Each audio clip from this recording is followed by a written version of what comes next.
Welcome to the 16-ounce Cinema Podcast.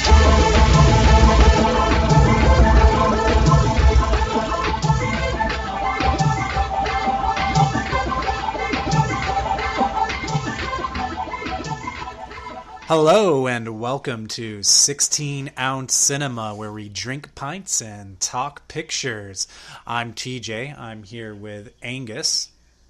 Hello. For this episode, I would like to be called the White Blackula.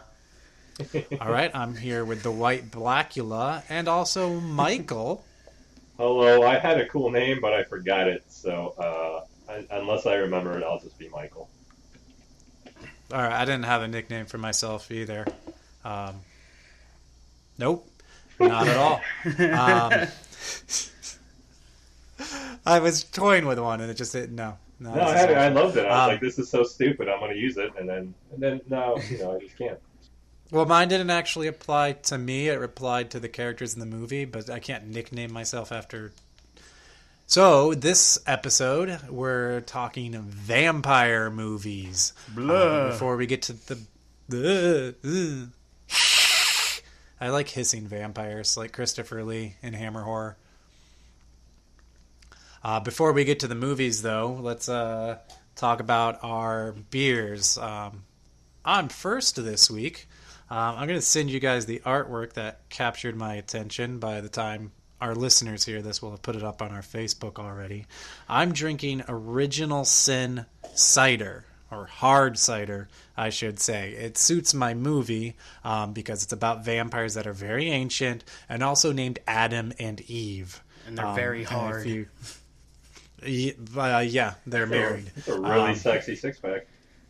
Yeah, so if you didn't check out our Facebook, the picture is on there now, but what you'll see is a redhead. Of course, I picked the one with a hot redhead on the six-pack taking her dress off while the devil watches with a little exclamation point over his head, like, hey, that redhead's getting naked. He's even grossed out by a ginger getting naked. Oh, no, he's excited. He's got this, like, swagger lean going on. Who's going second this week? Or I am going second, and my beer is almost making sense to the movie, but it's also telling us about where Angus went. He went to Texas, and this beer is from Texas, so it's perfect.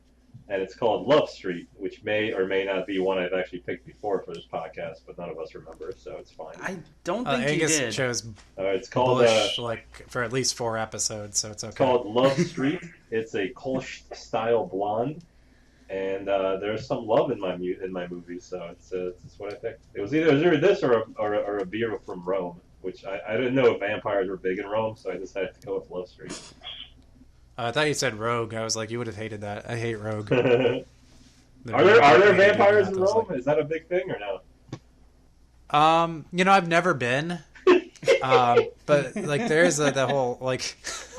I see. I guess I was thinking about like exorcism. I think that's what I was thinking about, and I was like, I don't think I'm. Oh yeah, maybe lots of demons in Rome. I don't know about the vampire. I mean, vampires are a really old world. That's true. And now Angus has a beer I guessed already, which makes me happy. Yeah, that kind of made me mad. You guessed my beer exactly yesterday. So you guys already know what I have, but mine is a double because, like Mike said, I'm in Texas now. So I got a beer that's brewed in Texas, but I also got something relevant to the movie. I got Southern Star Brewing Company's Blood Belt. It's a blood orange ale. That's all I have to say about it. Blood orange is good. Let's pop them. I don't even like blood orange. I'm using my little Doctor Who bottle opener. Oh, that didn't go off, so whatever. It's supposed to make noise. Do all of your can openers make noise or bottle openers? I wanted to be obnoxious on the episode with this damn bottle opener, but it didn't make noise. Let's see if I can get it to make noise. My beer has a slight taste. Oh, there you go. Oh my God, no. That's Doctor Who, you say? Yeah. That sounded like a fucking velociraptor. Sounded like parts of my movie. There aren't any of those in my house. That's how quality it was. Well, my beer has this is a- has a taste to it. That's all I have to say about it. It certainly has a taste. Mine's very It's a effervescent, taste. very crystal clear. Oh, the thing, the tag at the store said it was like brewed using yeast strains from champagne or something like that. Oh, it's going to hit your brain very soon. I learned that. Yeah, At least. I don't know anything about anything, so. My beer has a nice like orange taste at the beginning, and then as soon as you're done drinking, it just falls flat right on your fucking tongue and tastes pretty gross. That just means you have to drink the whole thing very fast. Yeah, well, I always do, so. All right. This is a good cider. There's not a ton of flavor, but it's not overly sweet. So that's nice. That's nice. Ooh, can I say something? Apparently mine was, my company is the first to can craft in Texas. What? Your beer company. Yeah, it says it on the can. I didn't notice So it. the first craft brewery to put their beer in a can in Texas. That's what it sounds I like. bet people fucking hated your brewery for that shit. Oh, they fucking cans. Like, what the fuck is this? I look for cans a lot, but that's because I live in Florida and better to take cans to the beach than bottles. That's true. I never get bottles because they're a pain in the ass to recycle. Yeah, and you can crush cans, which is amusing. I love crushing cans. Yeah. Yep. Now let's crush this episode. All right, let's jump right into our vampire movies. I say that, and I have like a really not interesting movie to talk about. So I decided to pick a movie where absolutely nothing happens because I figured our format where we go through everything that happens in a movie would be perfect for this movie. It's Only Lovers Left Alive. It stars Tom Hiddleston. And you've got Tilda Swinton in there. Wow. Wait, is that the tall girl? She's No, tall it's Loki. and she's blonde. Yeah. You got Loki, and she was, she's on a lot of stuff, weird, Yeah, she's offbeat Loki, stuff. She was the evil witch in Chronicles of Narnia. If you saw her, you'd know her. No, I know her. Yeah, absolutely. Okay, good. That's fine. Anton Yelkin is in it, too, as is John Hurt. And that's basically the entire cast because nothing happens, so you don't really... Oh, there's this other person who's somebody, and I forgot to write her name down. Was Now I Anton look like the an dude asshole. who's dead? Yeah. Yeah, he's dead now, but he wasn't dead when he made this movie.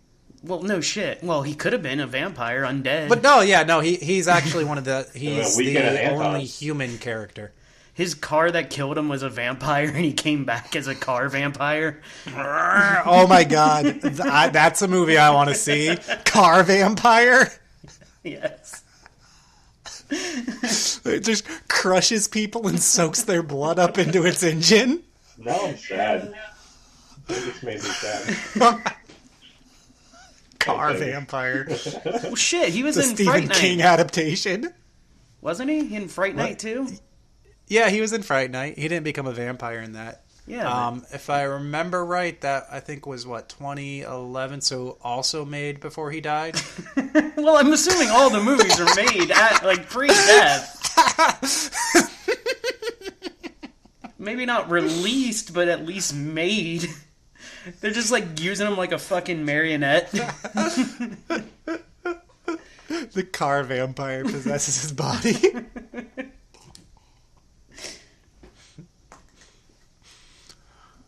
I should talk about this movie. Yeah. All right, so there's a lot of vinyl in this movie. I like that. Angus, you might appreciate that. Mike, man. you might actually appreciate the music itself because it's this kind of slow, droning, experimental, mood rock. I love it. I thought you were going to say jazz just to piss me off. No. Okay. Yeah, I would have said shitty, annoying. Yeah, I love It should have that. been blues. I love that kind of music, so that'd be perfect. Yeah. So and it's the whole whole soundtrack, whole score. I was looking. I was like, what would you call this genre? And I tried to research it, and I couldn't really. There's come up with 100 anything. different subgenres of weird, slow, hip hoppy techno. Yeah. I was It's all like, techno is to this what me you would because call- I'm fucking old. So I don't know my weird almost unlistenable rock genres, because that's what it is. Because it's just so like it's like you turn improvised jazz into rock, and then It's like synthwave and like outrun is what I call them, I guess. But there's so many more other genres. So. Tell me more genres that I don't know. No, those are the only That's two great. I know. Well, there's no synth in it. It's all like actual electric guitar, no synth. Okay. Yeah, very organic. Almost like analog. Well, I'm done with my beer. This is a very quick drink. So all this grungy garage rock. So Tom Hiddleston is holed up in Detroit, and he just kind of hangs out there and exactly. He hangs out there, listens to his music, plays music. Anton Yelkin is his human who like gets him stuff. He gets him like basically like vintage or antique guitars because he's all about that. Wait, so he's like Igor, but he fetches like musical instruments? Yeah, exactly. Okay. Yeah, exactly like that. And basically Tom Hiddleston he's just in love with his music now. But he wants to just be hidden away. He asks Anton Yelkin to get him a wooden bullet because he's kind of just bored with life now. His whole kind of state is that everything was better before. He's kind of down on humans. They only call humans zombies, by the way. That's a nice little touch. So everyone's okay, I see what's happening now. Took me a minute. Yeah, Tom Hiddleston's in this just like little existential funk, and he just wants to die because he doesn't think anything can ever get better. Huh. So he calls up his wife, which is Tilda Swinton. She's hanging out in Tangier. She's a vampire wife? And she's a vampire, too. What's a vampire wedding like? Yeah, see, they had a little picture of them in their little vampire wedding. Another thing I should add is that they wore wigs that were made of, like, a mix of human hair and yak hair. So they look like weird, like, dirty glam rockers. Well, why would they wear zombie hair? No zombie hair. You just said human. No, the actual wigs. No, the behind the scenes thing. Oh, I thought they're not actually like the characters aren't wearing wigs. The actors are wearing wigs. I thought the characters scalp people in yaks and then made it, and there's like a scene of them sewing it together and shit. No. So Hiddleston calls up his wife and just kind of just like, meh, and she's kind of like, oh, you're going to kill yourself. And she's like, I'm flying to Detroit. And John Hurt is her friend over there, and he's kind of like, oh, he's going to suicidal again. She's like, yeah. He's like, all right. Like I said, nothing happens. So she's flying over to Detroit. How Hiddleston gets his blood. Does she fly like a bat? No, she flies red eyes only. Yeah, her eyes turn red, and she flies overnight on Delta. I'm just going to disrupt here real quick and apologize because I thought my headphones were plugged in, and I thought everything was sounding weird, and I just plugged them in now. So you might be echoing the first 10 minutes here. So my apologies. Go on, TJ. You sound much better now. Okay. Oh, jeez. Yeah. I can actually hear you now, so okay. That's good. Yeah, that's good. How do you always have like that problem? You went mute on us last time. No, I don't know. Like I didn't have them plugged in far enough. They didn't go in far enough. Just a big dumb buffoon, I guess. Mike can't plug in a fucking cord. I mean, it was. I still love that he muted himself and then got glum that we weren't laughing at his jokes. He's like, I guess I'm not funny. And you know he was sitting there like, fucking assholes. That was a good one. Yeah. He's like, no what? No one wants to pick up on what I'm laying down? Come on. This is gold right here. Instead of thinking he made a mistake, he just assumed we were just blatantly ignoring him. So Hiddleston, they don't feed on people anymore. And the blood is like drugs. Whenever they drink blood, they get like high. That was actually kind of cool. So Hiddleston actually like sneaks into a hospital, pretending to be a doctor, and he goes into like the blood part. And Jeffrey Wright, the guy from the guy from Westworld. Westworld. That's Mike's been watching through Westworld now, and so Jeffrey Wright is in here. I saw and the he first hooks him two up episodes. with the blood. I think I saw the first 3, and then that was enough.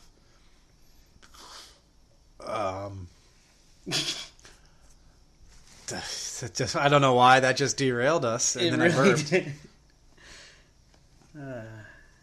Jeffrey Wright's great in it. I don't know. Maybe you wanted me to keep talking about Jeffrey No, Wright. Jeffrey Wright's He's great awesome. in everything. Yeah. He's great in this. He has all of like 2 minutes of screen time, and he's great. I wish he was in my movie. So I wrote in here my notes that I really didn't like the music, but I did appreciate that it suited the movie just right. I wrote that it's slow, sad, broken, chaotic. So there's the description of the music. Did Trent Reznor do it? No, I looked up the people. One of them, Jim Jarmusch, the director, or Jarmusch, actually did some of the music himself, and then so I didn't recognize the other people as being anybody because I don't watch these types of movies. I only know that director because he did an episode of The Simpsons where they were like talking about like those kind of fucking artsy fucking movies. Yeah, he does those like artsy kind of like just again offbeat. So it figures that Tilda Swinton's in it. I a minute ago said she's in a lot of offbeat movies, and that's all Jim Jarmusch does. He did Ghost Dog, Way of the Samurai, the one that's on my list for my blog. I was like, oh boy, now I'm slightly less excited to see that one, but just 'cause, I'm not into these slow artsy movies. So anyway, Tilda gets there to Hiddleston's place in Detroit, and then they just kind of start hanging out. They go driving around. There's a scene where they drive by Jack White's house. They talk about Jack White, and they mention how he's a seventh son, which was a little bit of trivia about Jack White I didn't know until I watched this movie about 2 centuries-old vampires just hanging out, trying to get through immortal life. What does that mean? He has 7 brothers? I don't know what that means. He has 6. He's the 7th. Oh. He's the 7th son. Wow, that is interesting. Yeah, his mom had a lot of kids.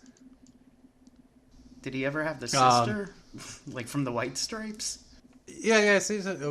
So he had like stepsisters and stuff. So I actually lost part of this movie because I started looking up like Jack White's lineage. Like, I didn't write any of it down. I should have because I didn't think this would be such a hit. Jack White's siblings.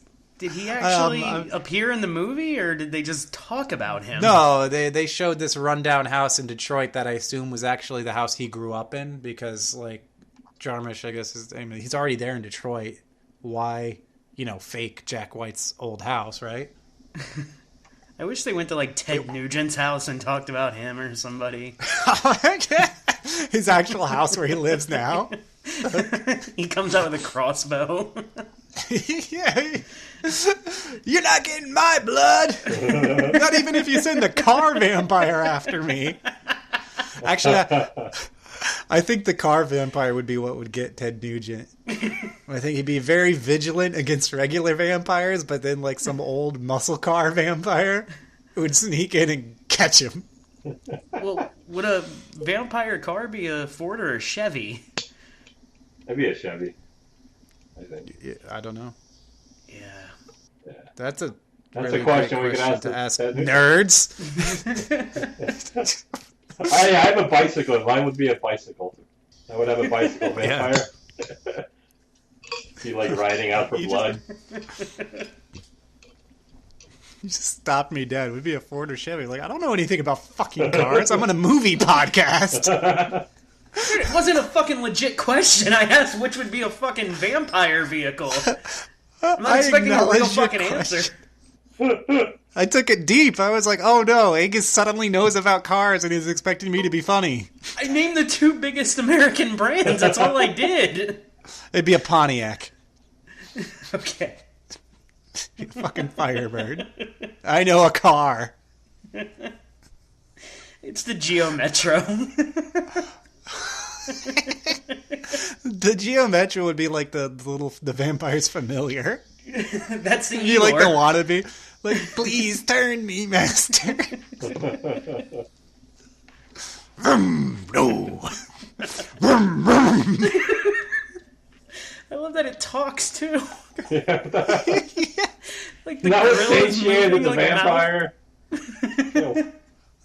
I love that our episode is degraded into me making vroom vroom noises like I'm playing with my 2-year-old still. I hope they make another Cars sequel, but it's about vampire cars. And we get vampire credit cars? for it. I hope they do a whole Universal Monsters series of cars. Like a Franken car. Yeah, invisible car. The But mummy car. then there's also going to be And it's a chariot. a blaxploitation version too in a few years. Oh my god. Black Carula. I mean, Knight Rider. I'll turn it black. Instead of from Germany, it's going to be some guy from like South Central LA or something like that. Oh, That'd be great. vampire car from Compton. I want the convertible from the Black Lagoon. Oh my god.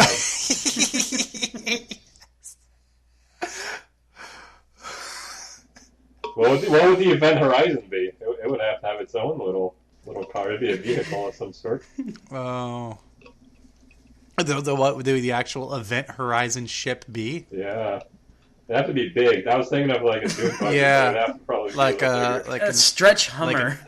Oh. Yes. Alright. Stretch Like that. Hummer. That useless fucking vehicle. So now I'm trying to go through the whole cast. Like, what kind of car is Sam Neill? Well, Captain would be a Cadillac, of course. I think. Lawrence Fishburne's a Cadillac. Yeah. I think Baby Bear. Baby Baby Bear would Bear. be, he would be the. Beer.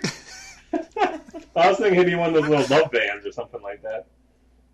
A little love van. Yeah, from like the Okay. '70s. Why not just a regular bug? Yeah. Okay. Oh, how about a new Beetle? He'd be the new Beetle Oh, because he's like upgraded. small, but he's new. He's young. He is you know, young. you He's couldn't young make him be fella. a vintage car. Yeah. All right. All right. I don't know We where got this went. stopped. We got that out of our Casting Event system there. Horizon for cars. Does this count as our horizon shift, or like can we skip it now? Yes. So I write in here that the movie is quiet, like watching a hangover, and that it's super bohemian. I don't like The that word. vampires at one point sip or lick on blood popsicles. The dog barking got me. So Tom You're gonna hear a Hiddleston lot is of like that. an artist and a really like good scientist. He made a electric generator, or an electric generator that creates electricity from air. So he's living off the grid because he can do that. And again, he's just depressed because he thinks humans aren't like innovating anymore. He like thinks Tesla was great, but So is this it movie wasn't just about like listened a suicidal vampire, pretty much? to. Suicidal existential vampire who kind of thinks like the glory days of art and science are past and we're in a waning period. Oh, okay. But Tilda kind of thinks like, well, you can still have fun and you know maybe it'll come back around again. Yeah. Kind of. Yeah, I like So Tilda. she's still there for having fun. Tilda's sister shows up. That's the actress I forgot to name and write down because I didn't recognize her because I'm awful. So Tilda at this point finds the gun, confronts Hiddleston, and then all the the angst comes out. And it's kind of implied that really there might not be that many vampires left. And then they have this moment where he keeps just being depressed and self-obsessed, and then she's just like, "Yeah, what? You should dance." And so they dance. Yeah. That's the stupidest segue I've ever heard. Yeah.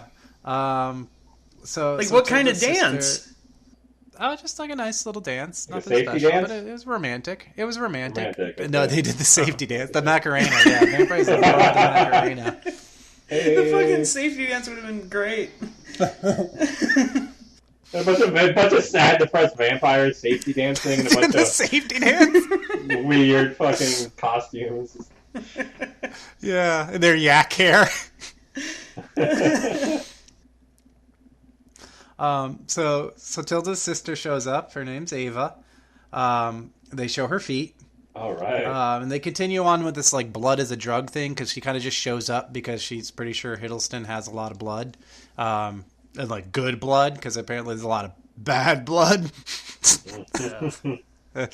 out there that actually like kills the vampires because I guess people are just so corrupted now that our blood has even gone bad for them. And Ava isn't like Hiddleston and Tilda are like.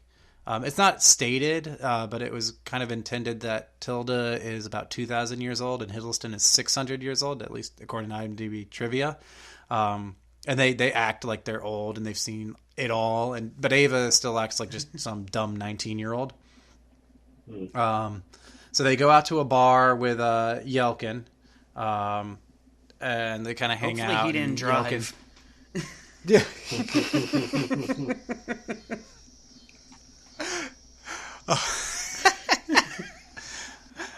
They're all wearing sunglasses except Yelkin, and then he puts on sunglasses to fit in, and like Ava thinks he's cute and like starts coming on to him, and you know exactly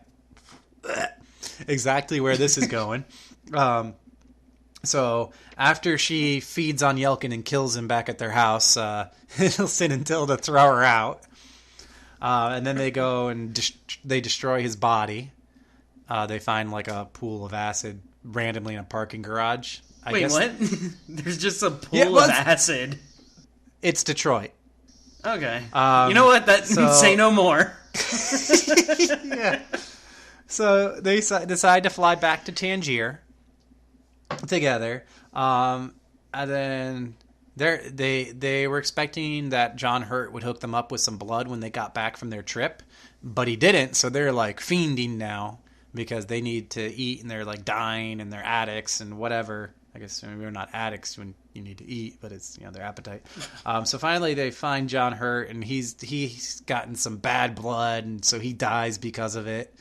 And so Hiddleston and Tilda are just kind of hanging out in the streets of Tangier, just kind of expecting to die. And they watch this singer who they show her feet, and she's a really, really good singer. And that kind of they just have that moment where they watch her and they enjoy her, and then they go off, and then they're just kind of sitting against in an alley dying, and then they see this young couple like making out, and they decide, you know what, this is so 15th century, but let's just go feed on them. And they feed on them, and that's the end of the movie. And it's kind of maybe what the way I kind of took it was that they turned this couple. I'm not ready. I just got into the movie. Like I was feeling it. We're Was it a 27 short minutes film? in, boys. No, that's like a solid 90 minutes, 100 minutes. We spent more time talking about the vampire cars than the length of your movie. So, you weren't kidding when you said nothing happened. Oh yeah, no, not at all. They fucking got depressed. They danced, and then they fed on some bitches. No, just one of them got depressed, so he called up his wife, and she said, I'm going to come to Detroit. And then they just kind of existed. It should have been. She should have been like, "Get the fuck out of Detroit," and then the movie ended. Get the fuck out of Detroit. The movie. All right. Yeah. So does that mean I go now? It does. Yeah. All right. I wasn't.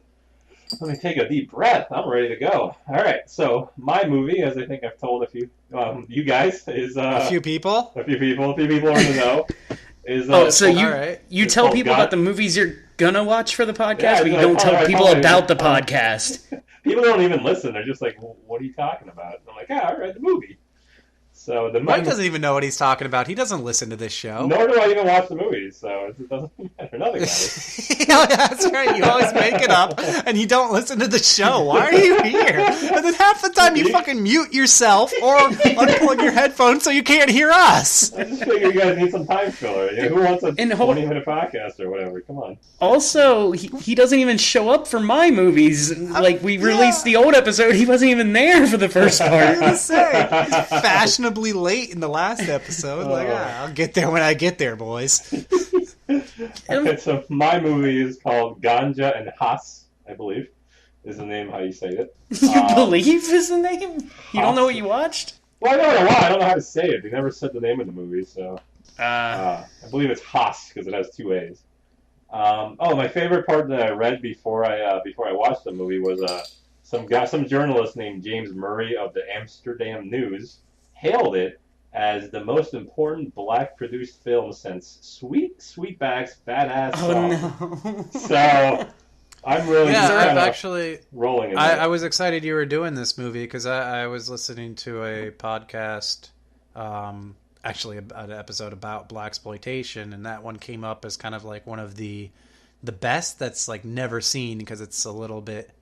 I guess they said it was a little bit different, but still, like the guy who came on, who's like their blaxploitation expert, said it was one of his absolute favorites. Yeah, how do you get an expertise in it?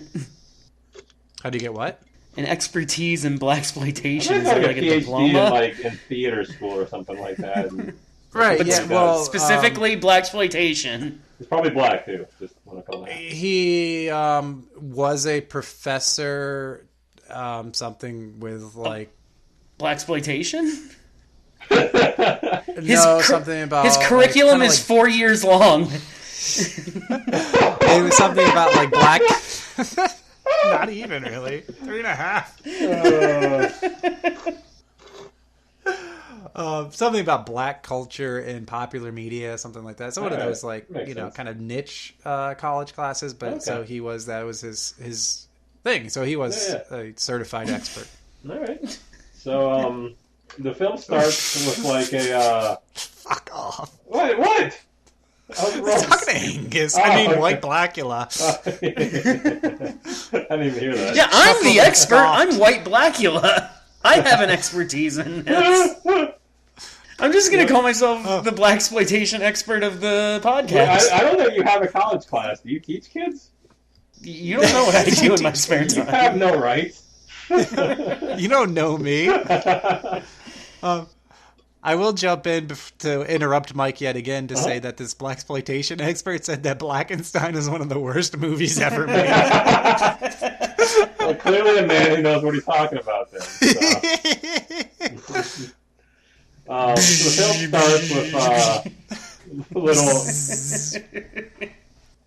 The film starts with little note cards, and they tell us that there was a man who was stabbed 3 times in the name of God. Wait, and then, like note cards? Like they couldn't afford on-screen titles, and they just showed a guy holding a note card? There was no guy. It looked like black note cards with white writing, but like it was. Oh, why they got to be black? I don't know. It was white writing. I don't know what to tell you. And so the guy, after he got stabbed, he couldn't die, and then he thirsted for blood, so Hands of Vampire happened. But really, it was just a guy's assistant who was just a jerk and stabbed his boss with this, like, ancient dirk, and it made him a vampire. So that's really what happened and how he became a vampire. Ancient Dirk Diggler. He sounds like an ancient jerk. Instead of jazz, we get gospel, so I'm very excited that I don't have to listen to jazz this movie. Unfortunately, the movie is filmed on a $3 shaky cam, so it makes me want to throw up also. So that sucks. Shaky cam. And whoever the sound editor is really loves shoes because every step that's taken is very much caught on the recording. So everything is shaky and lots of people walk around. But fortunately, after well, maybe their footsteps are actually that heavy because they're really strong vampires that they were shaking the cameras. I just think it was those old 70s like heavy shoes. Everyone looked like they had really heavy shoes on. It was like clack, clack, clack, clack, clack everywhere they went. 70s heavy shoes. When was this movie made? 1993. in 1973. So. Okay. Right in the I beginning, honestly yeah. thought it was a Right. more recent movie when you brought it Well, up. that's because Spike Lee did a scene for scene remake of it recently, which everyone hated. So it actually has a lower What? IMDb score than this movie. So. Huh. Yeah, Okay. Well, he's also doing the Black Klansman remake. that's true. That looks awesome though. So I kind of want to see that. Anyway, that goes away. All this noise and shaky cam goes away after like 40 minutes, or at least the clappity clap does. So that's nice. And then so starts part one, which is named Victim. They have these little cool titles for parts of the movie. The narrator is a preacher and caddy who works for the aforementioned dead guy who can't die. The vampire. I mean, I don't know why I called him that. A preacher / caddy? Yeah, so he does both. He's a hustler. He needs a little Those? Okay, I'm picturing Mojo Nixon. I don't know why. Yeah. Picture him except black. Absolutely. That's actually really solid. Black Mojo Nixon. By the way, nobody really has a face or body in this movie. The camera is so bad, everyone kind of looks like a really dark or really light thumb. And so it's just a bunch of thumbs kind of walking around the screen. But just like the sound, it gets better. It gets better. So they learn about camera use as well later. So I can't really tell who's who yet, but because of the black thumb thing. But there is a black man with a very beautiful mustache who just got a job working for the doctor, the vampire, and he talks and acts and has the exact mannerisms of Jeff Goldblum. So he's telling this fucking stupid story about it, about how the word cut and cunt sounds the same in Belgium. And it's a really stupid story and really pisses off and bores the vampire guy. But he does it in Jeff Goldblum voice, and it's just fucking titillating to me. I fucking love it.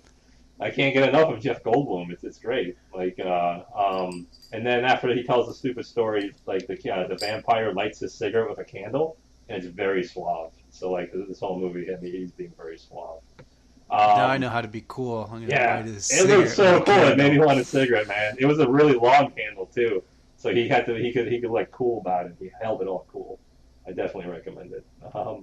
So Jeff Goldblum finally shuts the fuck up and falls asleep, and immediately. Wait! I gotta get back from lighting a cigarette on a Bath and Body Works candle. Not as suave, but okay. It's got 3 wicks. And he immediately starts dreaming of Africa and Phantom of the Opera, in the same dream. He has the masks and everything, and then he sees these African tribes dancing. It's very strange. And then these children sing the words "Holy Christ" over and over again, but really slow and really fast, so everything's getting weird. But nobody drinks blood yet. So the next scene, Jeff Goldblum wakes up, and he's in a fucking tree, and he's hanging out on the top of a tree next to a dangling noose. And then he starts talking about how crazy he is and stuff like that, and how fucked up and drunk To himself? he is. No, the doctor. To himself at first, but then the doctor, the vampire, comes out, and he's like, "What are you fucking doing, guy?" And he's supposed to be the guy's assistant, but this guy is just fucking getting drunk and climbing trees and tying up nooses everywhere. This guy's a fucking asshole. I like this guy. Yeah. And the vampire is very polite about the whole thing, so he gets him to get off the tree. And then Jeff Goldblum talks about how he got suicide in his mind, and he wants to leave his wife and all that, and how he tried it once. He tried suicide, as if somebody recommended a restaurant to him. It's oh, hey, let's try the suicide thing. It's great. And then this is the point where the camera starts to be a $2 camera instead of a $3 camera. For It went down. I thought you said it got better. It gets better, but first we get the little divot. So it gets much worse. Okay. Yeah. And then one of the most disgusting things I've ever seen happens. Black Jeff Goldblum takes a bath and brushes his teeth with the bath water, and he fucking gargles that bath water too. It's fucking disgusting. Oh, I think I've seen that in movies too. Yeah, who would do that? Yeah, he just fucking brushes his teeth and he fucking puts his head underwater and goes, "Wah!" and then spits it out. It's fucking awful. And he also bathes with a gun, which is stupid. You don't bathe with a gun. The gun's in the bath? Yeah, the gun's where his dick is. And then the most important thing happens next. Fucking jazz He gets out naked. starts playing. No, we get jazz. Dude. I know. No. Jazz. jazz and gospel now play the whole rest of the movie. It ruins the whole fucking movie. And then he shoots himself in the head. That's how much he hates jazz. So Jeff Goldblum is dead now. And he did some weird, like he pointed the gun at his head. It was like, no. And then he pointed the gun at his chest. He's like, oh no. And then he just shot himself in the head. I guess he was deciding or something. Who kills himself after brushing their teeth? I mean, I guess he didn't. I don't know. Maybe he didn't want that breath.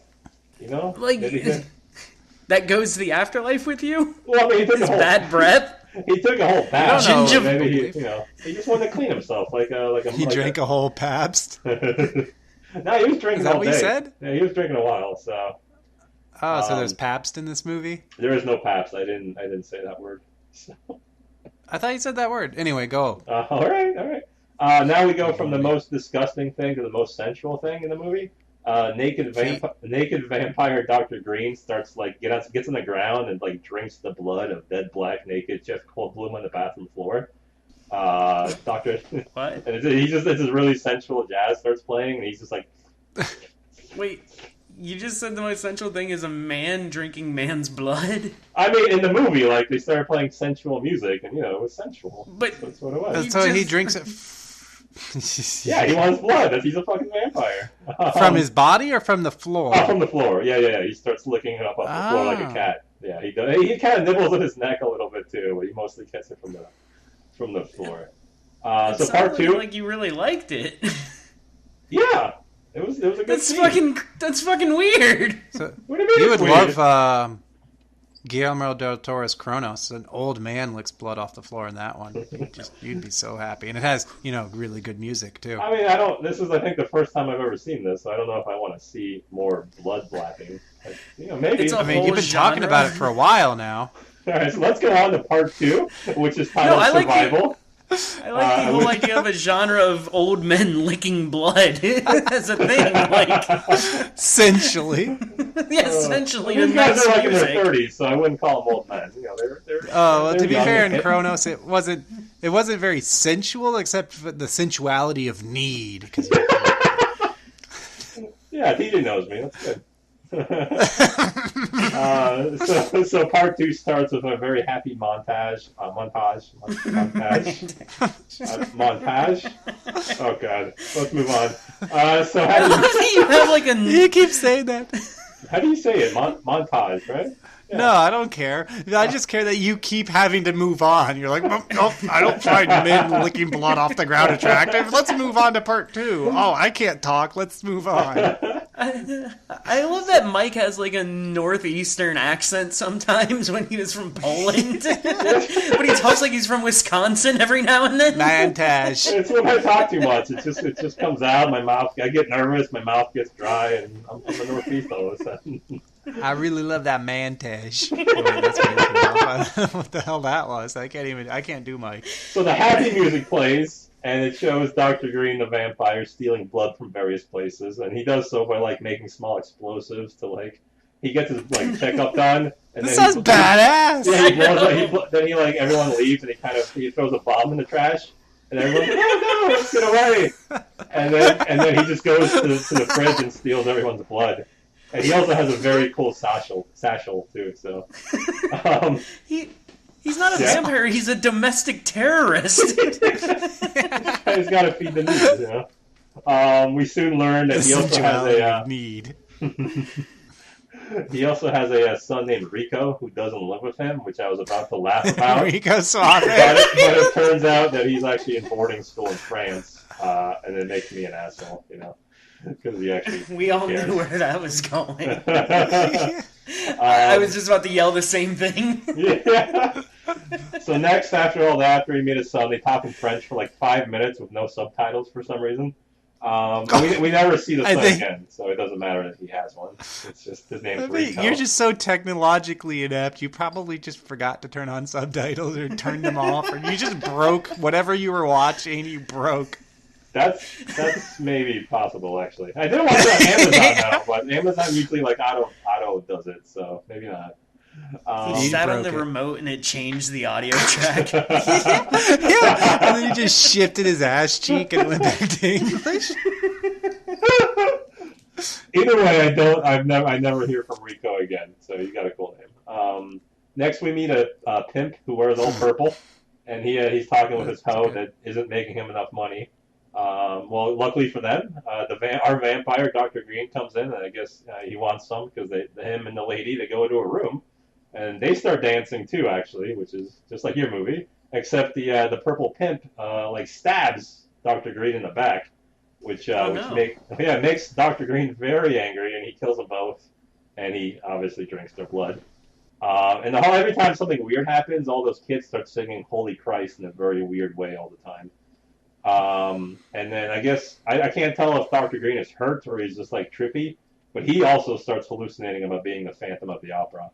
And I don't know if there's any meaning about all this, except everyone's the sad vampires, I guess. Yeah, I guess both of his vampires are sad because my guy's always kind of just like sad every time he kills and eats somebody. So then we go to part 3, which is called Letting Go. And just I want to. This film is like surprisingly not boring. It has a very good pace. There's no stupid like bullshit lingering shots or anything like that. It just goes. It has a good pace. So Black Jeff Goldblum's wife calls and she's angry that her husband is gone, and for some reason like she comes and stays with Dr. Green, and then the film, and this isn't my fault, I promise. The film loses its recording equipment for a good 5 minutes, and there's no dialogue even though everyone's lips are moving. I can still clearly hear the sound. I'm gonna have to listen to that episode of the podcast I was talking about. I feel like I've confused my movies. They must have been talking about something else because it sounds horrible. It's weird. Anyway, so they talk and they're gonna have sex and sexy jazz starts playing and all that kind of stuff again. So they do end up having sex like the same day. And like the next morning, like she's so into him that like she starts like licking and sucking off a flower while they're eating breakfast. It's very like a really strange scene where she like licks a flower for 3 minutes. So I just had to talk about it. I thought it was really cool. Then Is nothing it essential as licking the blood? It's more essential because she's a chick, and I like that. Oh, so you like that more? Okay. Yeah, I like the women and the flowers a little bit more. Sure you do. Then nothing happens for a good long while, which is good because I got tired of the movie for a little bit because it's from the 70s. So, so jazz plays again, and like Star Wars, and they get married even though nobody like tells us why. She tells a story about her mother being like bad to her, and then like the next scene is just like them getting married. So it's nice for them, and we see another montage of them getting married. So the children start like doing the whole movie is like the children keep Holy Christ, they keep doing that, and the rest of the movie is just them basically like having sex and killing people for blood.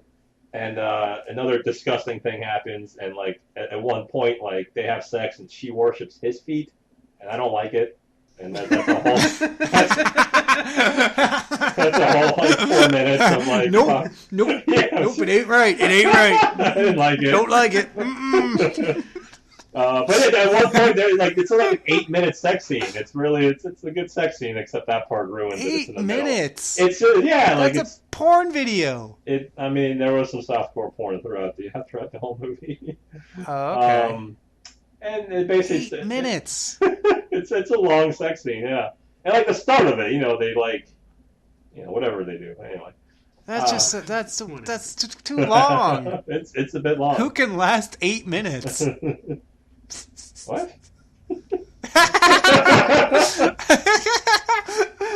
So the movie starts wrapping itself up because the vampire Dr. Green just talks about how cold he is all the time, and his now vampire wife is like, "Why don't you do something about it?" And he's like, "Oh, I can do something about it." And so he gets baptized. No, he gets baptized. Him, a vampire, his caddy baptizes him. Which sucks because it takes 15 minutes of this like Southern black church of them singing and him being baptized, and it sucks. How long is this movie? An hour and 52 minutes. Holy an hour shit. And 52. Yeah. And 30 minutes of it is one sex scene and a baptism. Well, 8 minutes. And shaky the baptism. Well, is 8 and 16, part. so okay, 24. So it's weird that he gets baptized because he just kills people, but I guess the baptism makes him sad because he does commit suicide. he commits suicide by looking like at a cross, and then lying on the floor, and then dying. And that's pretty much the end of the movie, except one more quick part. Like the ambulance comes, and the ambulance guys are like kind of nervous about being in a movie, so like one guy stutters like twice, and he asks like, "So is this guy dead?" And the wife's like, "Yep, he's the dead one." And they're like, "Okay," and then they take him away, and the movie ends. The end. That's my movie. So it was real paramedics? I mean, like in the movie sense, yeah. Oh, well, you made it sound like they were confused about, like, they just showed up on set and were like, oh. Oh, no, they were just bad actors. Yeah. Yeah, Oh, sorry. okay. Yeah, they were just terrible actors. They were nervous about being in a movie. Okay, I thought they just as far found as I the know, real they ones actually and just called confused the them. ambulance. Like, hey, you guys be in a movie. It's the 70s, so who knows? I mean, overall, it 911 might have sounded a little boring, but, like, I did really enjoy the movie, so. Sure didn't sound like it. Mhm. All right, so I guess it's time for my movie. I just went out and got another beer, but the thing is, like, I kind of switched it up this time. What I wanted to do is I wanted to drink this during your guys' movie, because I wanted to be fucked up by the time I did mine, so now I'm going to have to chug it beforehand. Okay. Oh, God, he's going to throw up. Oh, my God, he's going to fucking throw up again. The funny thing is, looking at it, I might, because... Oh, my God. Oh, I'm, like, getting all twitchy, overexcited. What is it? I'm going to excited. scratch myself. Well, since I'm now in Texas, and you know the fucking goofy-ass saying, everything's bigger, well, they have 40s here. Oh, shit. We don't have 40s down in Florida. But not only that, this one goes up to 42 ounces. Oh, shit. Oh, my God, I hope you got a 42 of, like, Clamato. Oh, no. It's so much worse. Like one of those locos? What is it? No. It's a 42-ounce steel reserve. Oh, jeez. Oh. I thought you were going to say something fun like Old English at least or something. No, I like Old English. Yeah, I do too. Oh, God. I despise steel reserve. Before you go fucking throwing up and shit and become incomprehensible, I'd just like to say that I did switch my beer up as well, and I think Angus would be proud of me. I'm drinking Coors Light to round out the episode. Oh, I do love a Coors. All right, well, time to open this thing. Oh, God. I'm going to hate this. Somebody talk, because I'm going to go for the longest chug I can possibly do. So I'm drinking a Coors Light. It is born in the Rockies. You can tell that it's cold by the color of the mountains on the label. This is a 12-ounce beer. That's 355 milliliters for our European listeners. Fuck. It's from Coors Brewing Company in Golden, Colorado. It is 4.2% alcohol by volume. It doesn't smell like much. Mostly it smells like last night's party. And oh, God. I like that you're explaining. They say one of the most you can popular taste beers. the Rockies, and I assume that the Rockies taste like dirt, so appropriate. I'm drinking water because I can't sleep without. How is your steel reserve? You can't sleep. I got about a fourth of the way through. Yeah, pace yourself, friend. We have 30 more minutes to go or so. Yeah, but I'm gonna have to talk. And you gotta talk. Yeah, that's the problem. So I gotta like have long chugs. While you guys are riffing, I'm gonna try to chug. Oh, we're done riffing, so let's go. Well, I meant like when I talk, because my movie is fucking funny and terrible. I love it. Tell us, what's the name of it? Well, I wanted to go back to what TJ Blood said. Runners. No, TJ said his bottle has the cold thing. So does mine. I actually lied because I got cans. Oh, son of a bitch. Stalling for time because it sounded like you needed it. I did. I needed a lot of it. Oh, Mike's drinking water. I should add that I am drinking out of a Pilsner, which on the side of the glass says, save water, drink beer. I'm drinking out of a giant pint glass that TJ got me for Christmas 6 years ago or so. Oh. Actually, I think 10 years ago now. Jesus, that's a far jump. Pint? Like a mug? Yeah, the thing with my name that used to have Mihao on it. Yeah, I got you that at my wedding. I think I got That's Angus his one wedding too. gift. I still have it. Yeah. Cool. Excuse me, I got it. I got white Blackula one too, but it says Angus on it for some reason. It's a recent name change. So I got to get a new driver's license. I'm going to ask if they can put that on it. Okay, so my movie. Wow. Yeah. The reason I picked all what I right, did. does your movie have a montage? No montages, none. Montage. Montage. What the fuck was that even? Who the fuck is gonna laugh at this? No, it's stupid. Like this So episode is fucking really dumb. Yeah. So as long as we laugh, the comedy is gonna just go out there to the public. It'll be okay. Yeah, I don't have an infectious laugh. When I laugh, people want to not laugh. That's true. I do agree with that. Yeah, it's a little too maniacal. You know what's funny is I knew this episode was going to suck. Ah, vroom, vroom, vroom, vroom. All right, fuck it. I picked this movie because I had a coworker that was telling me to watch this movie for like fucking 6 months, and I avoided it at all costs. Was it the coworker who read the rape book? No, but it's her boyfriend. Okay. So, Dating at work. That's trouble. Well, good luck to y'all. Best of luck to you. They might hear this, so I'm sure they appreciate your worries about their relationship. I mean, I don't really care, but best of luck to you anyway. So you told me I about don't this even know their names. Just like my dog doesn't know my name. Oh shit! Sorry, so I'll stop. Go. I'm trying to go. So the movie he's telling me to watch is an awful movie called Dracula 3000, and I confused it for the Dracula 2000 series, the one that like Wes Craven produced in like the early 2000s. There's a Dracula 2000 and a Dracula 3000. Yeah, the Dracula 2000s were produced by Wes Craven. I think the first one was in like fucking 99 maybe, and then they did like they did like 2 sequels that were like all these movies were direct to fucking DVD at the time. But so he produced those before he died. Yeah, like well, at least the first one, and then they just ran with it because they. I think it was Dimension Films, so they just ran every fucking thing they had into the ground. Mm-hmm.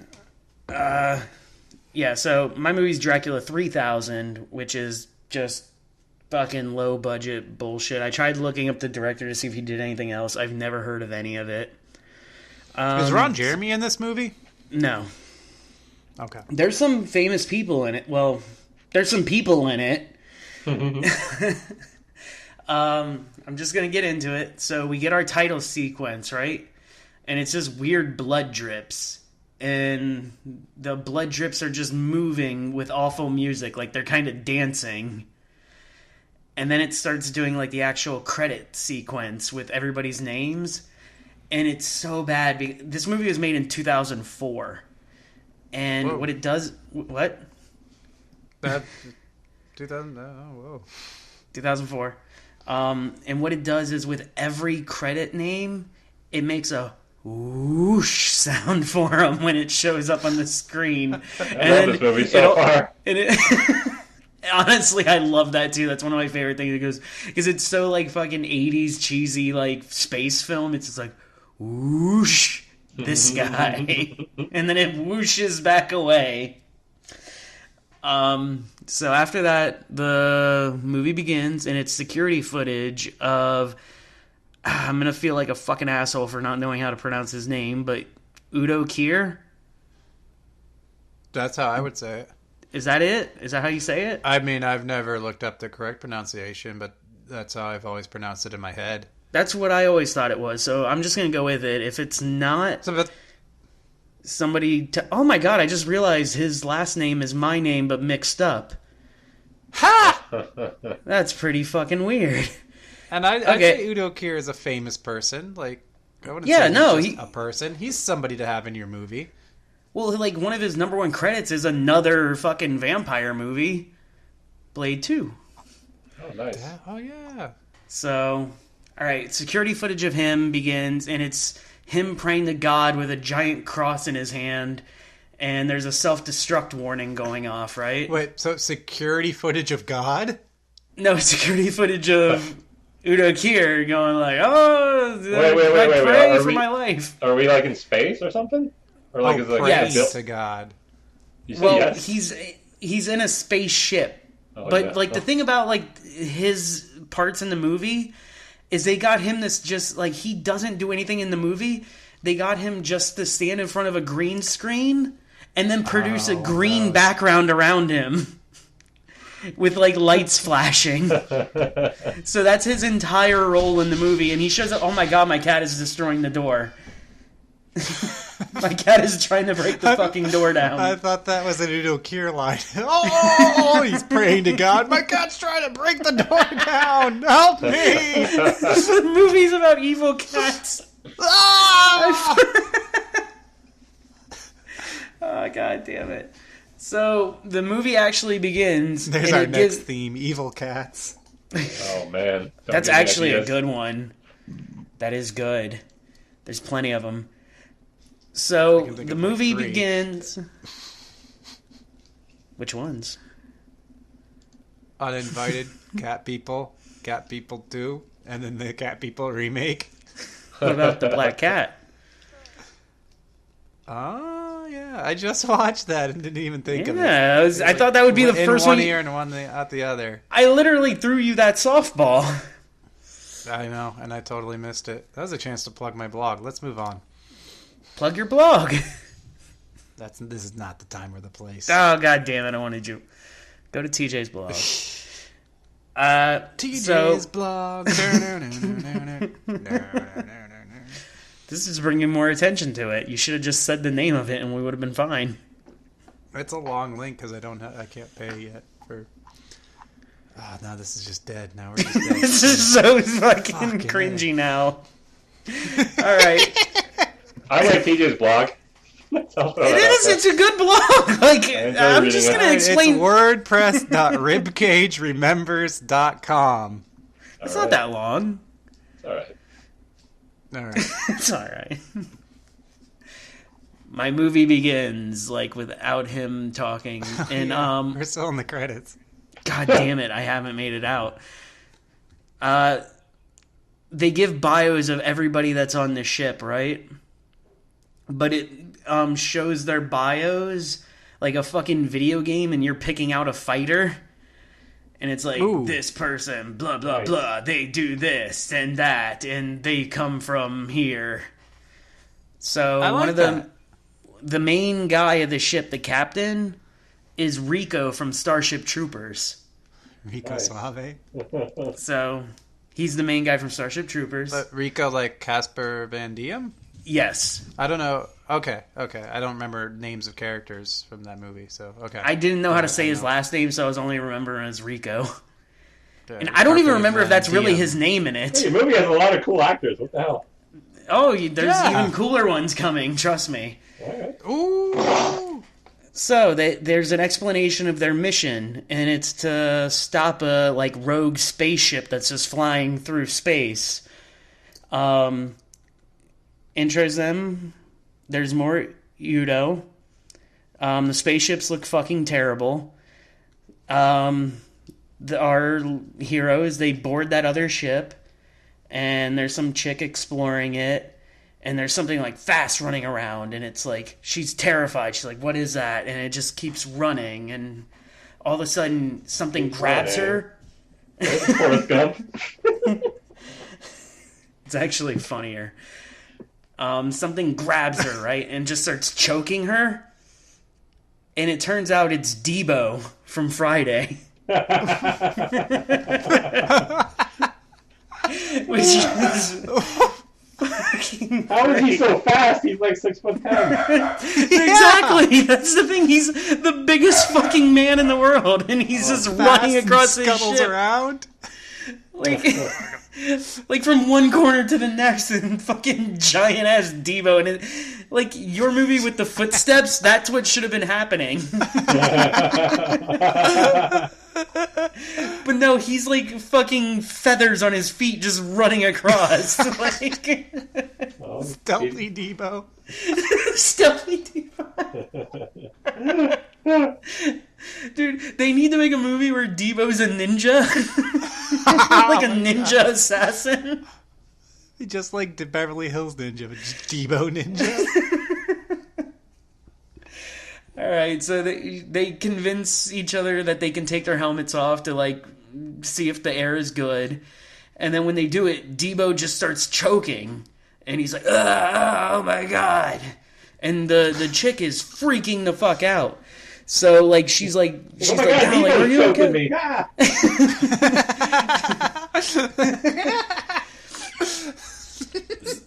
So she gets down and she's like, Debo, are you okay? And then, like, he just starts making out with her, like, without her permission. Debo, you okay? Debo, you okay? That's a great song. You can't just make out with a woman you just choked. That's illegal. That's the thing. He choked her, pretended he choked, and then just started making out with her without her permission. Wow. And she was upset. She was like, well, what the fuck? Like, you can't do Debo that. Too. Do you guys remember in, like, middle school, did they ever do this in yours where, like, people would, like, steal your shit and just go Debo'd? Yeah, I hated that. Oh, yeah. Yeah. They all did that. Like, in the movie? I lost so many pencils. No. Yeah, that's it. It was always pencils. Oh, fucking pencils. Fucking Debo. That fucking movie. But what this movie got me thinking was he just, like, sexually assaulted this woman. I wonder if anybody ever, like, just raped a woman and, like, I Debo'd your virginity.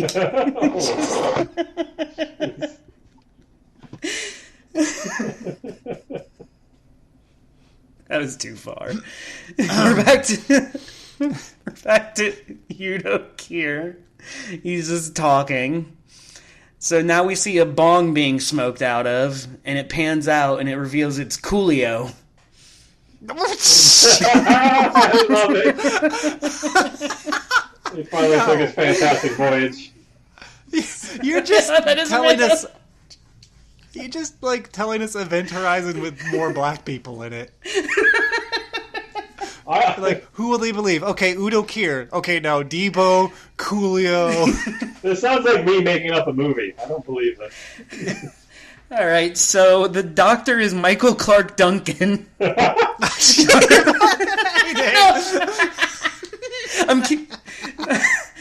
were just recasting Event Horizon with black people of the 90s. I'm kidding, it wasn't. Like, the doctor is... I just thought that'd be funny. Another just big black man. All right, it's a guy, like some white dude in a wheelchair. I don't know who the fuck he is. It's Ving Rhames. Ving Rhames. And then this guy comes out. He's the captain. He talks about everybody being fools. And he had, like, a lot of gold chains on.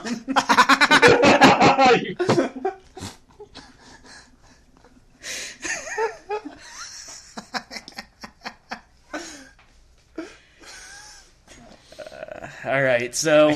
Angus can't drink 8 steel reserves for episodes anymore. This is getting stupid. I had one. One? I had 142-ounce beer. I'm fine. You're the one who's laughing. I'm trying to get on. You won't let me. Control yourself. Oh, don't turn this around on me. I'm drinking Coors Light. And you obviously can't handle it. Oh, no. Go back to your tea. My cider. Okay. Doctor. Handicap wheelchair. So the next thing I wrote was, I was falling asleep. And then I fell asleep. And you were the woke me doctor. up. No, me. I physically fell asleep watching the movie. You watched the movie like 4 hours ago. What the hell? No. This was last night. I started it. Oh, okay. And then I fell asleep. But what woke me up was Coolio yelling, "Hey guys!" And everybody was in the same room with him, but he yelled it like they were like fucking 6 rooms away. That was Coolio in my movie. There was like a brown skeleton thing that looked like a Halloween prop from Big Lots just sitting there. And it had like long, weird gray hair, and I think it's Udo Kier. And it was like holding like a metal cross, and Coolio says, "Hey, that's a plus sign. This guy must have been really into mathematics." Because it turns well, he wasn't really making a joke, because apparently crosses were banned over 200 years ago. And most of the people on the crew never even heard of God. Like, they don't even know what that is. Like, they don't understand religion.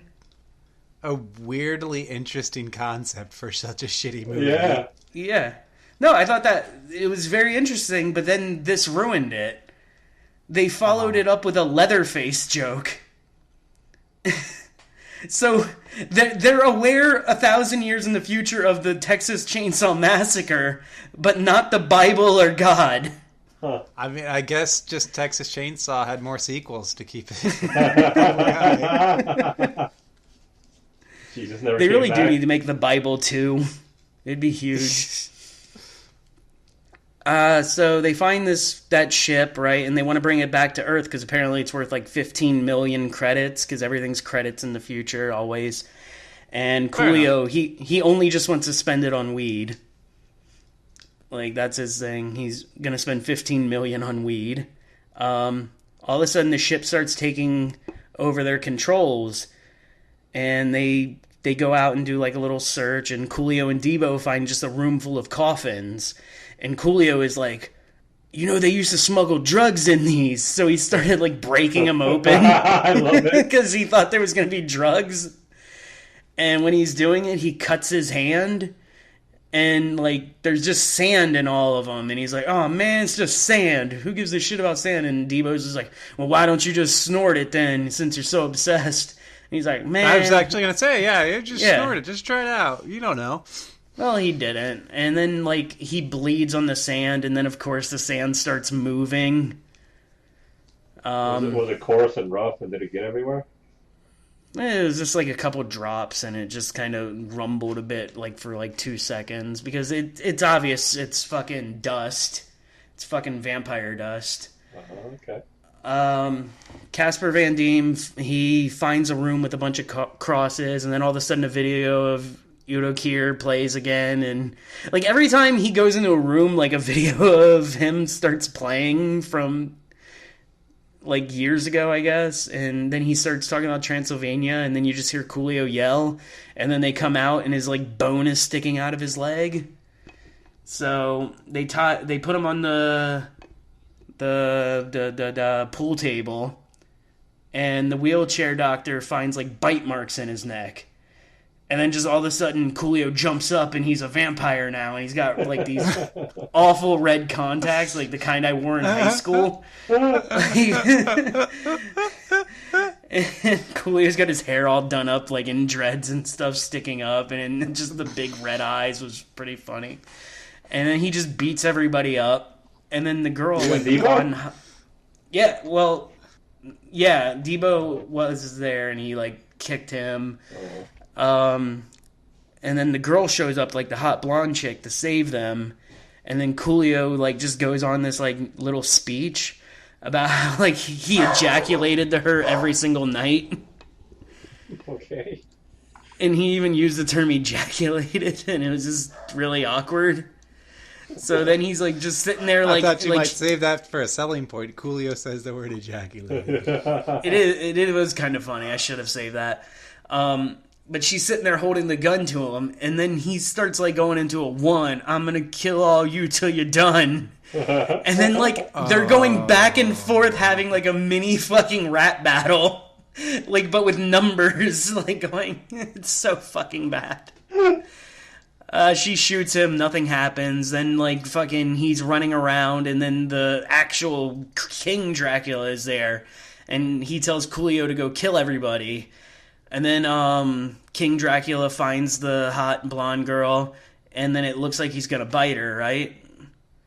And then like there's this ugly girl that's on the ship, and then Coolio just attacks her in front of the crippled guy, and he's all scared because he can't do anything. I'm getting through this quick. Rico and Debo find that hot blonde chick, and she tells them about the vampire Orlok, who's like the main vampire. And then Debo... it's an Orlok and Dracula team up? Well, no, it's Orlok. It's not Dracula. He is Dracula, okay. But he goes by Orlok. So wait, were they all space dust and they became vampires? Like, because well, of the blood? he's the only one. He's the only one that came back. Yeah. Oh, okay. Like the whole thing, all of them were filled with like the fucking dust, but Orlok was the only one to come back, and then he turned because Coolio's blood resurrected him, and then he turned Coolio into a vampire. But the funny thing is, when she's telling them about like the origin story of Orlok, Debo goes on and says, "Blood sucking, that's white people shit." Which is, I love that line. Has he ever heard of Blackula? I guess not. Leatherface, he should know about Blackula. Oh, again, it's the sequels. Well, Blackula had a sequel. Oh, yeah. So he should know Blackula. He really should. And they suspect now that she's a vampire because they're like, well, why would you know all this? Why would he tell you about this and not kill you? And she's like, I'm not a vampire. And then they check her neck. She doesn't have them, but they still don't trust her, so they tie her up. The doctor is with Starship Troopers, Rico, and they're looking up vampires on the internet up there, but their internet is just like fucking... Even in 2004, like for some reason, the best internet they had was like MS-DOS, like just typings. It was really fucking strange.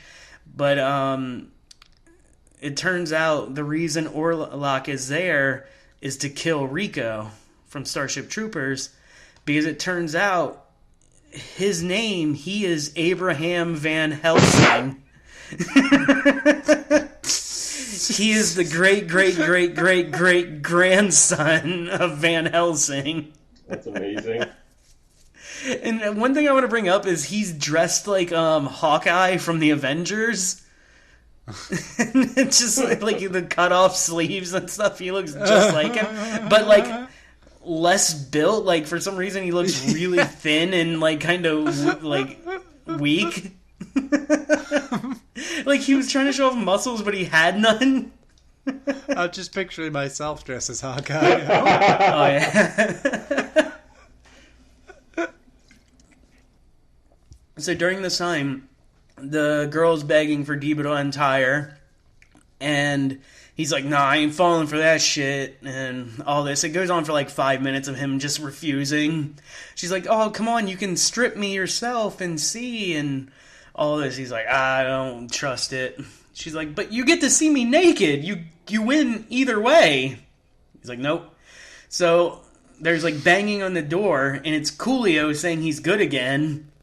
And then Debo's like, "Oh, okay, yeah, I guess you're good again," and then just let him in. Like, he trusted the man that he beat him up, saw him as a vampire, but he didn't trust the woman who gave them all the information about the guy that's trying to kill them. Because, Coolio played the brother card on him. And then when Coolio jumped in, he said, "Can't believe you fell for the brother card. You know how many black men died that way?" So Van Helsing comes in and starts shooting him. And then Coolio's just being funny. And, like, he's actually really funny in this. Like, he's the best part of the movie. And I never thought I'd hear anyone say Coolio was the best part of the movie. 100% the best part of the movie. Like, he's worth it. That was actually one of my selling points. I saved it, but now I just spoiled it. Debo stabs him with a pool cue, and he's dead. And then the hot blonde chick admits that she's NWC. I forgot what it stood for, but basically she's a robot cop, and she's been tracking them for years. And that's why the vampire didn't bite her, was because she's a robot. Oh, fuck. Basically, she's a robot cop. Yeah, and then Debo was just like, "Oh, man, she's a narc. I don't trust her even more than being a vampire." Like, he trusts the narc cops less than vampires. Not At much this has point- changed in 3,000 years. Oh, I'll fuck with a vampire, but put a cop in front of me? Hell nah.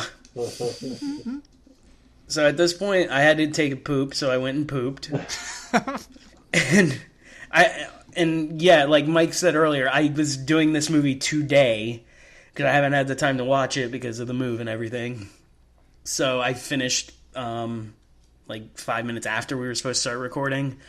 But so I didn't stop the movie. I just pooped, and then when I came back, they were just opening up coffins, and then they found the ugly girl in like one of the coffins, and they just stab her with the pool cue. So now Abraham Van Helsing and Dracula are fighting, and Dracula said that he's been waiting there for centuries knowing he would show up. Like, so he waited on his ship for centuries so he could kill the bloodline of the Van Helsings. But You could see the future? But not only that makes no sense. But the point is, he could only see this one Van Helsing. Like, he couldn't see any of the others from, like, fucking 1800 to fucking 3000. Yeah. He could only see this one and just wait until this one to kill. Well, I don't know where the other Van Helsings are, but I know Rico Van Helsing will be here. I'll wait. I don't want to miss my chance. But the thing is, he's already had, like, experience in the military and space. Like, he'd be the hardest to kill up there. Just take your chances with one of the other ones. Yeah. Alright, so I yelled in my notes, makes no sense. By this time, we were supposed to be recording, but I had to go find my microphone because I had no idea where I packed it. And I come back, and Dracula is promising to help the crippled guy walk again, but then Dracula hears a noise and just runs away and leaves the guy sad because the doctor was, like, reaching out to him, like, please help me. And then Dracula just went, bye, and left. Also, like, and now Rico is a vampire. I don't know how that happened. And Debo kills him. Him and the blonde robot are running. Debo and the robot are running through the ship. They find the doctor. They're like, hey, Doc, we gotta get out of here. And then he turns around. He's, like, just spazzing out as a vampire in his wheelchair. So they just start stabbing the shit out of him. Dracula's running after them, and he chases them to a door, like, with a kind of like a safe door. And, like, his arm goes through, and then they just, like, his arm gets stuck. And then they cut it off, like, in the door, and it just falls, and he's just, like, for, like 30 seconds going, ah, looking at his bloody stub. So then I went to go get my beers, so I'd be ready for the show. And by the time I come back, the camera is just zooming out backwards throughout the ship, and then it, like, stops right in the coffin room.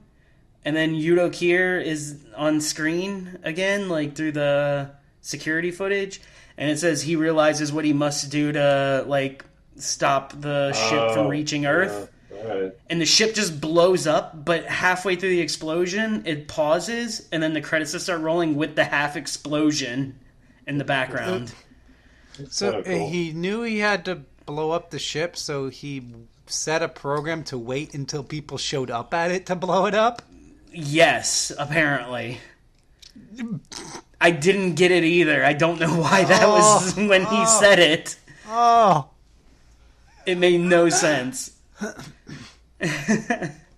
Well, that's Dracula 3000 for you. Somebody wrote that and said, yep, that's it. Oh my god, dude. Perfect. Get to filming. There were so many, like, plot holes that just didn't make any sense. The movie, like, was a plot hole that didn't make sense. I don't know. Fuck At least it. you got to Let's watch go Coolio. Who doesn't like Coolio? Yeah, Coolio was there, so, and Debo. Yeah. And Debo. All right, I'm done. All right, well, it's time on the episode for us to go to our best bullet points. That's where we'll go around the table, and each of us will give the best reasons why you should watch the movie that we watched. So I went first with Only Lovers Left Alive. So my selling points, I got two that are catered for each of you.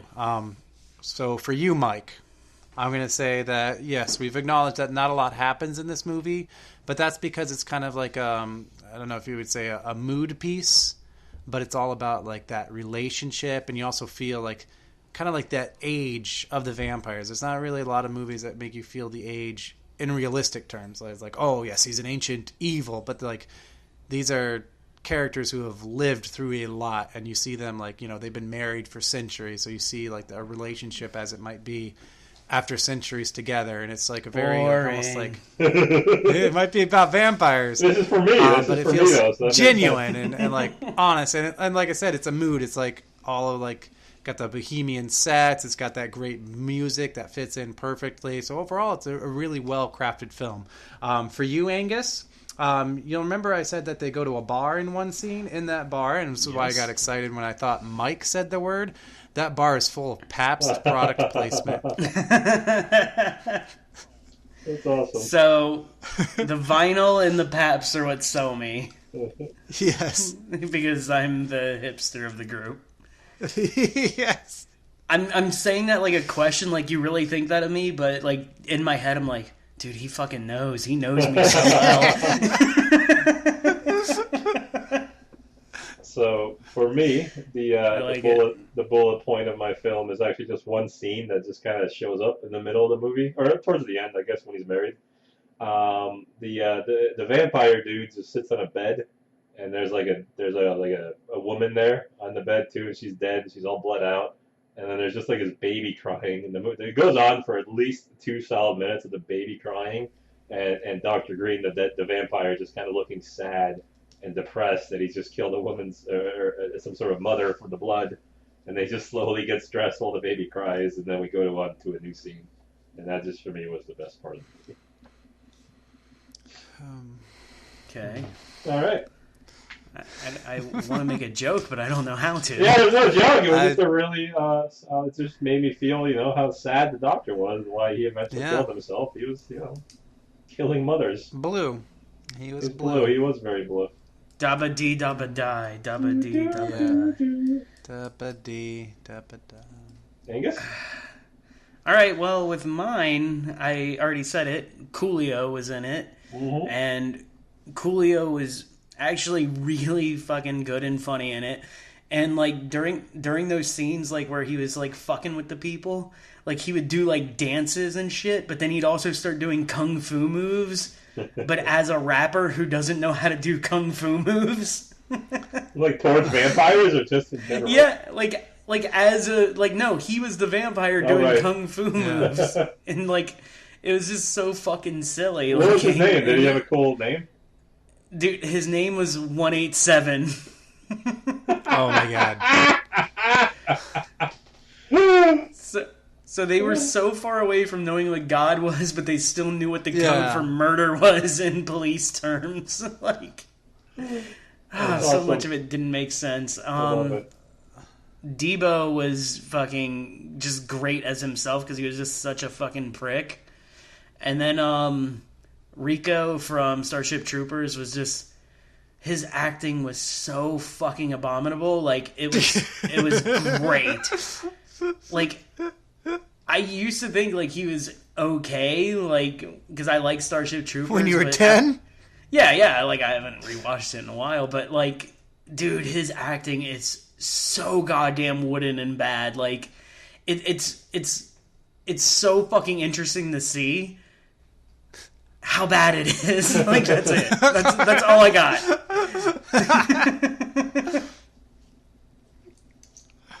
All right, well, with our best bullet points down, we get to move on to our special and our favorite segment. This is the segment in which we tie all of our movies into Paul W. Anderson's 1997 cult classic, Event Horizon in a segment we call The Horizon Shift.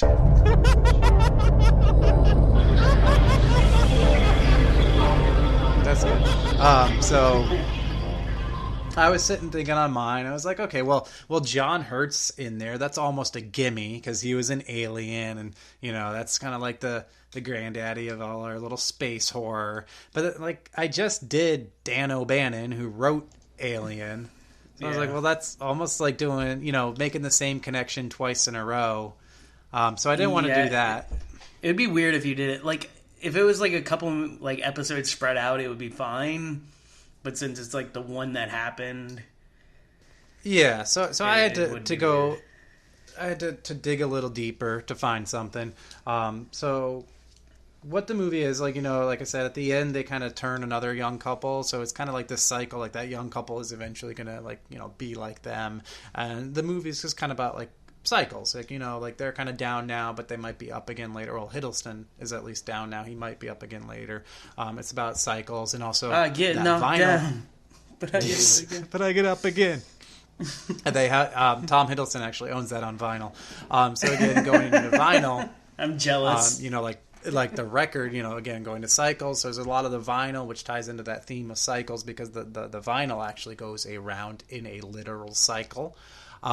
But also the movie opens in that cycle. Like you see a vinyl spinning around, but the camera looks down on Tom Hiddleston as he lays in a couch and just circles around. And also, you also see Tilda and it circles around kind of like that very opening shot in Event Horizon, circles around from the space station being upside down. And then you see Sam Neill kind of looking out the window. Then it rights itself when you see Sam Neill. Cool. I like that. That was good. So, for me, it's about the glimpse of hell that we get in Event Horizon, where, we all know the scene. It's just like blood everywhere. It's like weird, crazy Satan symbols, and there's people's hands coming out of people's mouths and stuff like that. So my movie had a similar kind of themed, weird scene like that. Without all the people, but there was a lot of blood. There was a lot of like Satan images, a lot of Christian symbols and stuff, and it was just bloody and messy. All while those kids were singing like "Holy Christ" or whatever, and that happens like 4 times during the movie. And like the first time it happened, it was very much like Event Horizon, and each subsequent time it was a little less. But that was that's my Horizon shift there. Horizon shift is bloody and messy. Yeah. The gore, it's fine. No, but one of the things I wanted to ask, when you say like the kids are like saying gospel and shit, does it like cut to actual children doing it, or do you just hear it? I believe like the first time it's from the church, the very first part of the movie where there's a church scene, and it just takes that one kind of part of it, and it's just like over and over. You can't barely tell what they're saying, but it's just the same 2 kids over and over, kind of. All right, I just was unsure about that. Like if it showed. Like children singing in the middle of blood licking. It's just like you just hear them singing. Well, whatever fucked up, whenever something weird's happening, you hear those kids chime in. Okay, cool.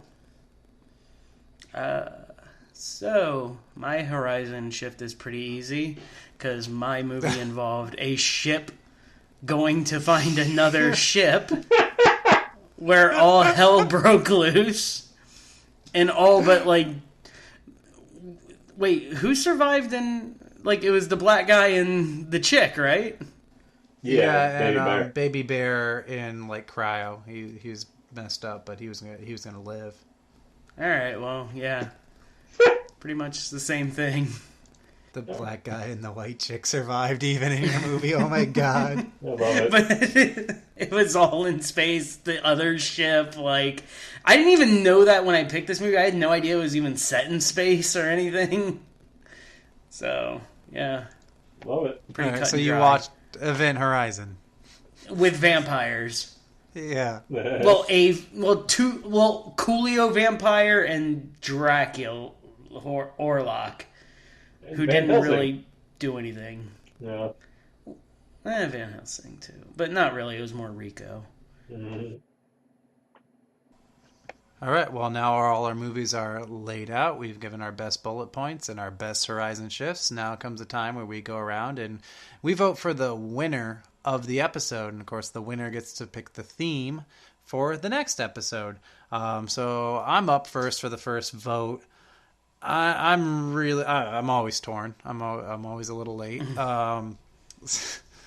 So we basically have... I just got that. It's a little slower on Steel Reserve.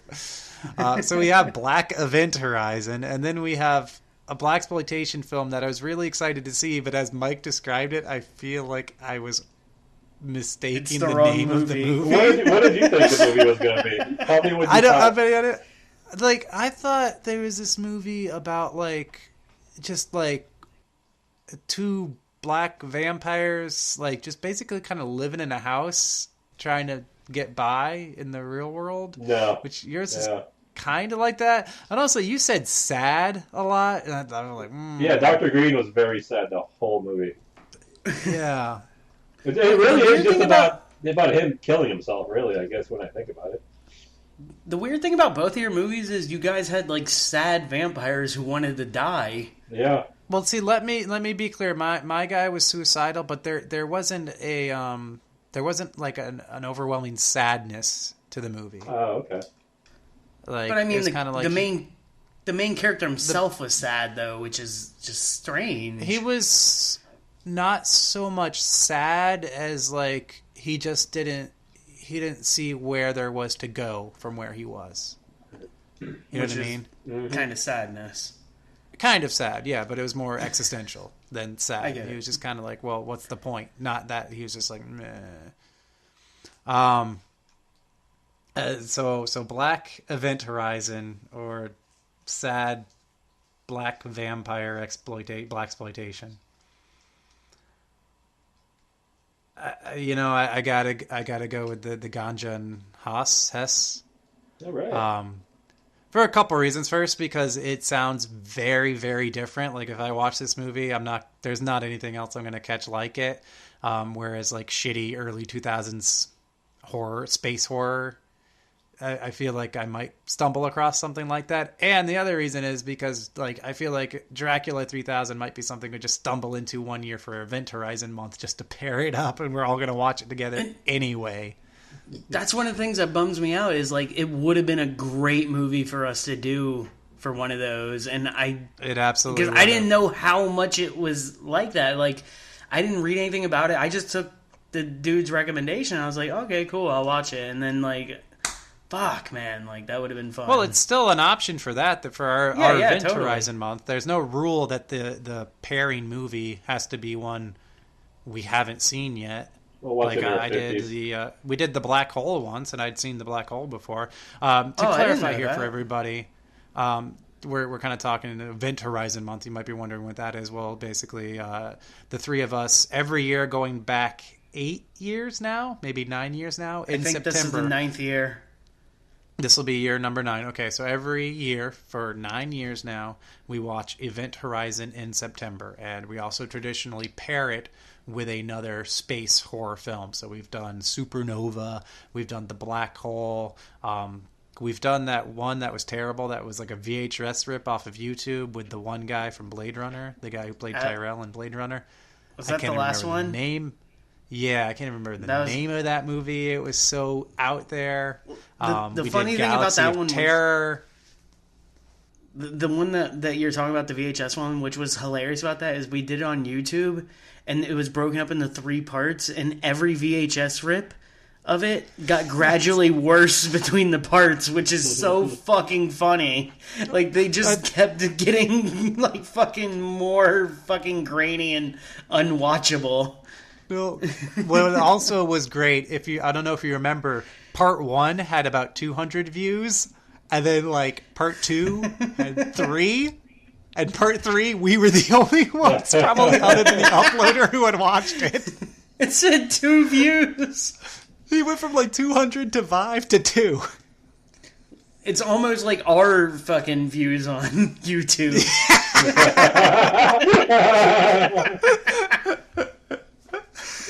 People, please go subscribe to our YouTube channel. Please follow the Facebook page, follow the Instagram, like us, share us, tell your friends. We do this, and it's sad. We nobody really listens. want a custom YouTube link. We need them subscribers. So, I guess it's my turn to pick a movie. And in my head, it's really between Debo and Coolio versus what I picture as like the Alice in Chains of vampire movies. What TJ Holy watched. shit, that's such a good description. Yeah. I love that. Yes. And really, I mean, I grew up on Alice in Chains, and there's this weird hotness about Tilda Swinton, or whatever her name is, that I like. Tilda Swinton and yak hair. And so this week I'm gonna have to pick the suicidal heroine music of vampire film, TJ's film there. Hey, and you didn't Damn pick it. wrong, because even I noticed the feet in this movie. So I might even have to watch it just for that. So, all right, Angus is gonna see what's gonna happen here. All All right. Well, before I make my pick, I just want to say, even though it seems more likely, because I don't like more modern films, I like to watch shit that's much older. So it seems like I would go with Mike's thing first. But TJ sold me so much more on his with, like, the fucking vampire cars and all that stuff that's in it. Like, I thought that was pretty cool. Like, I can't wait to see a vampire car. And apparently there's like mine has a evil- lot more talking points. evil records and fucking paps that turns people into bloodsuckers and shit. I don't know. But the part that bums me out is, like, TJ's actually gonna win one now. I'm And gonna there's a- punish you guys. There's a part of me that wants to just say no so he can't win. But I'm not going to do that. TJ, you won this episode. Woo! I'm so excited. I have my little list. I don't even know what to pick for a theme. Oh, boy. Better pick one. All right, you know what? Because I never fucking win, and I'm just never going to get my fucking chance again. I've got to do it. And Do it. y'all, again, you might not like it, but the I'm theme starting to cringe. Bollywood. God damn it! At least this Motherfucker! is finally going to make me watch a Bollywood movie. If I had won a little more often, I wouldn't have done it. I would have saved that on the back burner. Anyway, you I don't know. cannot watch Fucker. this before a podcast I don't because know. all their movies are 4.5 hours long. So Yeah, they're long ass You- you movies. need to, It's trouble for me too, because I can never sit down for a fucking long ass movie. But I was just like, damn it, I never get the chance. I've got to do it. you know, my My movie movie theater was... plays a Bollywood film every week, so maybe I'll just go see what they have playing this week. All right. My movie was 72 minutes, and I finished it 10 minutes after we were supposed to be recording. How the fuck am I going to do that? Seriously. You got to start tomorrow. You piece of shit. I changed my vote. It's Mike.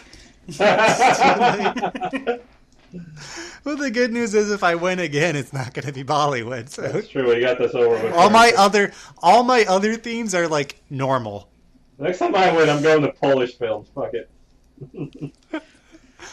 They're like they're 4. kind of bleak. They're all bleak. They're all pretty bleak, yeah. What's that director's name? Vadsha? How do you say his name? With W's a V, but yeah, Yeah. Mike's gonna come over here and talk about Control, which is like the most grimmest, darkest, bleakest, depressing war movie ever made. Well, You guys are just going to compare your Criterion collections? yeah. Fucking assholes. Yeah, we'll go on the little Filmstruck to find them. I still There's plenty of Bollywood on Netflix. Don't you worry. Goodbye. Goodbye. I checked before I made I was like, well, I don't know if I should do this. I was like, oh, there's plenty on Netflix. It's okay. Well, goodbye. I guess. I don't know how to end an episode. I can already guess Angus. All I have to do is go on Netflix, look at Bollywood, and find the shortest movie, and I know what Angus is picking. 3 hours and 32 minutes. That's fucking hilarious, because that's really true. I'm just gonna look at fucking times. It's so fucking funny. Well, we've been 16 Ounce Cinema. You can find us at facebook.com/16 Ounce Cinema. Please subscribe to our YouTube, and goodbye. Goodbye. See ya.